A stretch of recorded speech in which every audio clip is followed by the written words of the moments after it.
রাজ্যে নতুন মুখ্য সচিব হলেন মনোজ পান্থ। শনিবার নবান্নের তরফে বিজ্ঞপ্তি জারি করে মনোজের নাম ঘোষণা করা হয়েছে। তিনি মুখ্য সচিব পদে ভগবতী প্রসাদ গোপালিকা স্থলাভিষিক্ত হলেন। এর আগে গত শুক্রবারই 1991 সালের ব্যাচের আইএএস আধিকারিক মনোজ পান্থকে অর্থ দপ্তর থেকে সরিয়ে সেচ দপ্তরের সচিব পদে দায়িত্ব দেওয়া হয়েছিল। তার 24 ঘন্টার মধ্যেই আরও বড় দায়িত্ব আনা হলো মনোজ পান্থকে। অন্যদিকে মনোজ পান্থের জায়গায় সেচ দপ্তরের নতুন সচিব হলেন দুষ্মন্ত নারিলা। রাজ্যের মুখ্য সচিব হওয়ার দৌড়ে মনোজ পান্থের নাম সেভাবে চর্চার মধ্যে ছিল না বলেই সূত্রের খবর। প্রসঙ্গত 24-এর লোকসভা ভোটের সময় মুখ্য সচিব পদে গোপালিকার মেয়াদ শেষ হয়েছিল।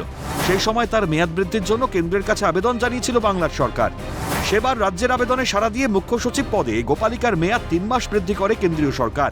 তবে গোপালিকার দ্বিতীয়বারের মেয়াদ বৃদ্ধিতে কেন্দ্র অনুমোদন না দেওয়ায় নতুন মুখ্য সচিব হিসেবে মনোজ পান্থকে বেছে নেন মুখ্যমন্ত্রী মমতা বন্দ্যোপাধ্যায়। এক নজরে দেখে নেওয়া যাক কে এই মনোজ পান্থ। 1991 সালের আইএএস আধিকারিক, আদতে উত্তরাখণ্ডের বাসিন্দা। জিওলজিতে স্নাতকোত্তর পাশ করেছেন তিনি। 1993 সালে আইএএস হিসেবে প্রথম কাজ অবিভক্ত মেদিনীপুর জেলায়। মুর্শিদাবাদ, উত্তর 24 পরগনার মতো দু জেলার জেলা শাসকের দায়িত্ব সামলেছেন। 2009 সালে তৎকালীন কেন্দ্রীয় অর্থমন্ত্রী প্রণব মুখোপাধ্যায়ের ব্যক্তিগত সচিব পদে যোগ দেন। 2011 সালের 11 অক্টোবর পর্যন্ত তিনি এই পদে আসীন ছিলেন।